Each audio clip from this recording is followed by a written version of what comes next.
Hey, it's Craig Vilmer here. Well, it's Sunday, and so I have another confession.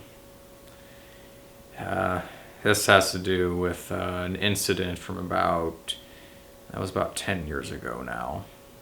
I, uh, I went to the library and just rented out a couple books, and what happened was 3 weeks went by, due date happened, and I was actually out of town. I had went over to up to I was up in Michigan, and along the way I was stopping at every Denny's. And once I got to Michigan, I saw my aunt. We went out to Denny's, and then I drove back and realized that I was a good 2 weeks past the due date.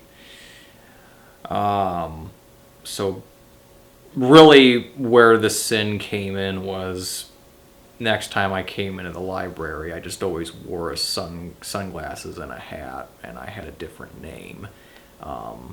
So my actual identity was being charged with late fees, which I never paid. So the new identity I created is fake for the library. Do you feel bad about doing this? It's gotten to the point where in the last week now, when I come in, I can't really look any of them in the eyes. Actually, this last time I couldn't even bring myself to get a book. Do you read anymore?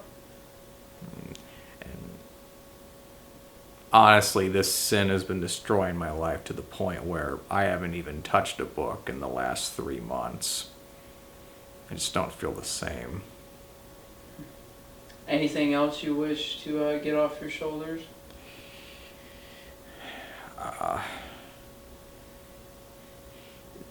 I thought about renting a movie there once or twice, but why I don't rent the movies anymore? Yeah. The main problem I had is I had rented a movie from the library, and when I got it home, I realized that after I watched it, that I actually own that movie already. Because I buy a lot of movies, or I used to. And I then found out that one of my neighbors had been wanting to watch that movie for the longest time. And, once again, I just been holding out on it forever. And I know that he goes to the same library, and he could have been renting that movie in those 3 weeks. And I had watched it once the first night, and then just didn't bother to return it. I try not to be a selfish library goer, but I failed.